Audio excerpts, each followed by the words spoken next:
Hey, we're back in our series, Decision Making in the Gray Areas. We want desperately for you to make better decisions and live with fewer regrets.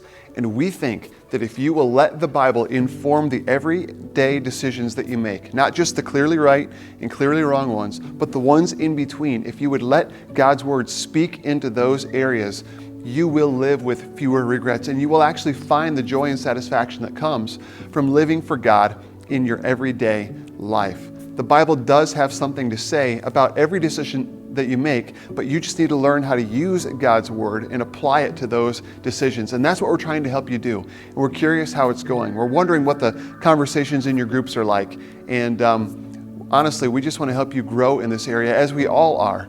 None of us have attained it perfectly. We're all just working at it. But this series is designed to help us take the next steps in that process of living for God and finding that it's worth it and it brings great joy.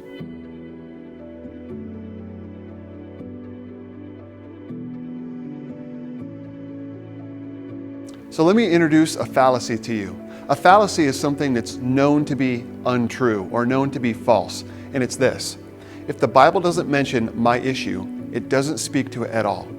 Now, at first, this might seem like a free way to live. If God didn't write it down, He must not care. So if it's not specifically mentioned, I must be free to do what I want. I want you to know that's not true. And one of the goals in this series is to help you understand how the Bible does speak to the issues in your life, no matter what they are.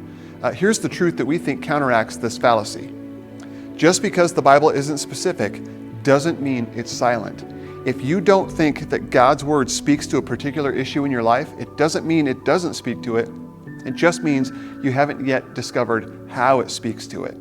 And so we're excited to introduce to you two more principles to help you make crystal clear out of decisions that are, in fact, confusing. Consider this: you're always being watched and you're always being listened to. If there ever was a time when everything that we did and everything that we said was both seen and heard, it's now. With the rise of technology and social media, you're leaving not only physical footprints everywhere, but you're leaving digital footprints everywhere. People are watching. They're listening. They are observing what's happening in your life, even if you think they're not. Maybe you're a person who thinks that no one ever really listens to you. Well, listen to this. One time I was speaking at a men's conference, and there came a point in my message when I was looking out at the men, wondering if anyone was paying any kind of attention at all. I made another comment, and suddenly I heard, bing, bing, I'm sorry, I didn't get that. And so I don't know if any of the men were listening, but Siri definitely was. She was sitting in someone's iPhone on the front row, and she picked up on what I said, even though she didn't get it. People are watching, people are listening, and today we do not get to live independently from each other. And so we need to consider what we're doing, and is it a good example for other people? And that brings us to the next question we need to ask to help us figure out whether or not we should go through with something that isn't clearly right or wrong. And that question is this: will it help other Christians by my example? So we're going to be back in Romans chapter 14. This is where we were at the end of last video, talking about our consciences. So Paul is talking to these people who are having trouble because a certain group of people have a weak conscience, and they're having a problem with the people with stronger or more educated consciences. And these people are having a problem with the weak conscience people. And Paul dives right into that argument and says, listen, it's not just about what you think is okay. You actually need to consider other people. Now think about it for a second. They're living at a time, and Paul's writing to a group of people who do not have anything close to the technology that we have today. So there's not social media, there's not the internet. Yes, the world did exist before those things came about. And Paul said, even in that day and that time, it was so important for them to consider the example they were setting for other people. So it's in that frame of mind and in that thought that he says this in verses 13, 14, 15, and 16. Therefore, let us stop passing judgment on one another. Instead, make up your mind not to put any stumbling block or obstacle in the way of a brother or sister. I am convinced, being fully persuaded in the Lord Jesus, that nothing is unclean in itself. But if anyone regards something as unclean, then for that person it is unclean. If your brother or sister is distressed because of what you eat, you are no longer acting in love. Do not by your eating destroy someone for whom Christ died. Therefore, do not let what you know is good be spoken of as evil. So I think there's a little bit of pushback on this because I'm tempted to think, aren't I my own person? Can't I just make my own decisions? And if it's okay for me, can't I just go ahead and do it? Well, evidently not. Paul is saying when we're making decisions, when things aren't clearly right or wrong, we not only need to look to what's okay for us, but what example that will set for other people who are trying to follow after God. He says, if your brother or sister is distressed because of what you eat, you're no longer acting in love. Paul says you need to love other people enough to consider them when deciding what you will and won't do. And so think about it for a second. We expect people who are in leadership or people in positions of power to set good examples for us, and we pick on them, and it's easy to notice when they're not. But no matter what position you hold, Paul's not talking to just leaders here. He's talking to all of us, and he's saying you need to consider other people. So we're faced with the fact that when right and wrong isn't clear, one of the questions I need to ask myself is, what kind of example am I setting for people who are trying to follow after God? At the end of 1 Corinthians chapter 10, Paul says, do not put a stumbling block in front of anybody. And he even says, I don't seek my own good, but I seek the good of many. And then he later says, follow my example as I follow the example of Christ. So it's clear to us that Paul was concerned that we become concerned about the example we're setting for other people. If Paul was concerned, that means that God is concerned.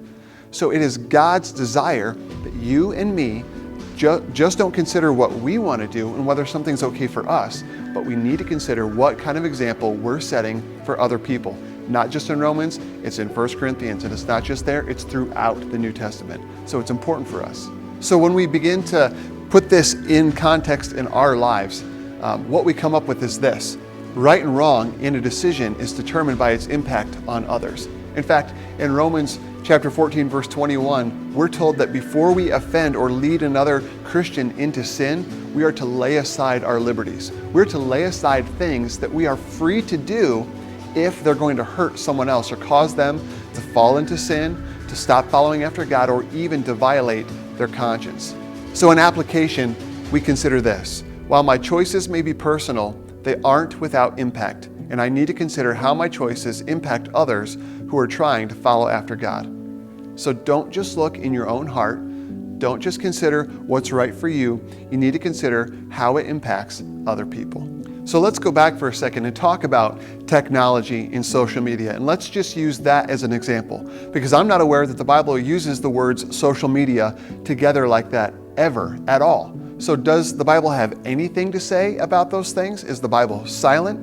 Well, consider what you post or what apps you use for social media. Will you help other Christians by your example in what you post and how you use them, and the things you say, the pictures that you put on there? Will it help? You see, we were not designed to live independently. It might surprise you to know that there are around 40 one another commands in the Bible. A one another command is a command that tells us how we're to interact with one another. And so there are a ton of commands designed to help me figure out how I'm supposed to live with other people. So the truth is, you don't just get to consider you when making a decision that the Bible doesn't clearly speak about. I don't just get to consider me when making a decision that the Bible doesn't clearly address. I need to consider you need to consider me, and we need to consider the example we're setting for the people around us. So, question number 7, will it help other Christians by my example? And as always, we're attaching a word that begins with the letter E to this question, and we're going to call this one the principle of example. Shocking, right? The word is actually in the question. What it means is I need to consider what kind of example I'm setting when I make the choices I make. Have you ever noticed how one person can ruin someone's impression of an entire group of people? Let me tell you how this happens. Let's talk about dentists for a second. My wife fears the dentist. Now, it's not because the dentist we have now is bad. In fact, the dentist we have now is great.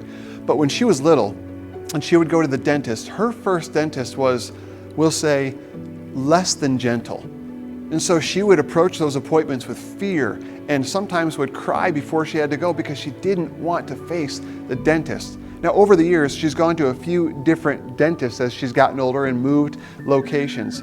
And again, our dentist now is good, but that doesn't mean that she goes to the appointments totally happy to go. There's still that fear, there's still that little bit of anxiety that she's got to go to the dentist. Why? Because that first dentist kind of ruined dentists for her. She has an impression of dentists that something's going to go wrong, something's going to hurt, it's not going to go well. Do you know that you and I can be like those dentists as well?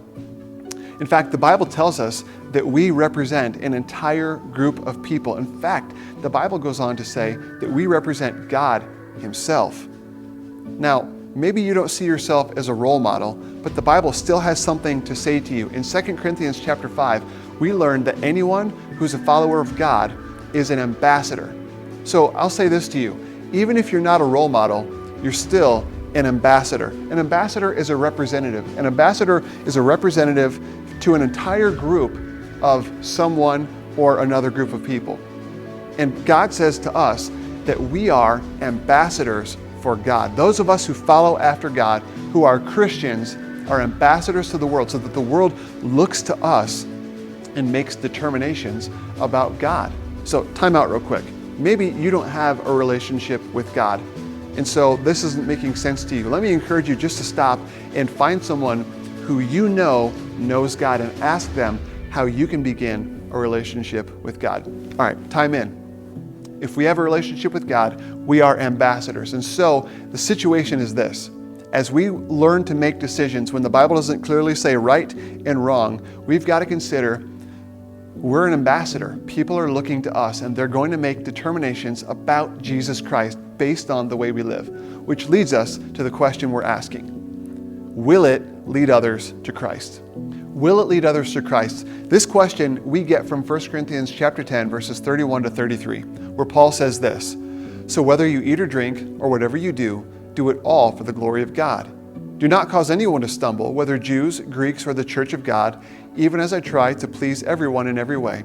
For I am not seeking my own good, but the good of many, so that they may be saved." Here, Paul puts another layer on what we're to consider. Not only should we consider the type of example we're setting for those who are trying to follow after God, but we're also to consider whether our behavior, the choices that we're making, our decisions will lead others to Jesus Christ. Paul says, I need to make decisions so that when people look at me, they think good things or true things or accurate things about God. That's the power of your decisions and mine. And so in this context, when right and wrong isn't clear and I'm free to decide, I've got to decide whether what I do will lead others to Christ. Now, in Titus chapter 2, verses 9 and 10, Paul begins talking to slaves, people who are property, people who belong to someone else. And he says, slaves, you treat your masters with respect, treat them with honor and dignity, and in so doing, you will make the teaching about Jesus Christ attractive. Now consider for a second the type of situation, even the best type of situation a slave could be in. It had to have been difficult to treat their master with honor and respect and dignity. But Paul says, do it because you can make the teaching about Jesus Christ attractive. We can actually make God look good as He is. Our decisions, the choices we make, can help people think true and right and positive and accurate things about God. So we've got to ask ourselves, will it lead others to Christ? Well, we're driving in this direction here. We should not do anything that will hinder our ability to lead people to Jesus. You got to understand that the choices you make when the Bible's not clear will either lead people to Jesus or away from Him. This is a sad example from my own life, but when I was young, I lived 2 doors down from my good buddy Matt, and I was a terrible example. I did not, in my decisions, lead him to Christ. I was a poor example. I just did what I wanted to do, thinking that was fine. It wasn't fine. But thankfully, years later, though he had moved away and I had moved away from Indiana, from our street in Indiana, we actually came back at the same time, and I was able to go down to his house and see him. And you know what I did? I apologized to him. And I said, I need you to forgive me because when we were younger, I did not set a good example of what it means to live for Jesus Christ. I did not, by my behavior, help you to come to know God, and I'm sorry about that.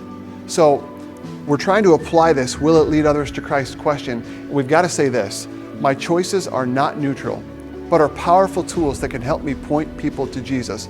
I think sometimes we think that if we're going to point someone to Jesus, we've got to give the gospel presentation. We've got to share the truth about Jesus' death and burial and resurrection. And ultimately, we do. But before that ever comes, our decisions can be powerful tools to help lead others to Christ. So we're wrapping it up, and here are the questions that we need to ask. We said question number 7, will it help other Christians by my example? And the word we attached to that was example. But for question number 8, will it lead others to Christ? The word we're attaching here is evangelism. Evangelism means telling others about Jesus or spreading the good news of Jesus Christ. And I think that the most powerful way that we can set an example and demonstrate evangelism is by how we treat people who are younger than us, how we treat people who are in positions of service to us. It's the cashier at the grocery store. It's the person waiting on you at the restaurant. It's anyone who's offering a service to you. How do we treat people who are in positions of service or are lower than us? I think that is when our example and our evangelism is most clearly seen.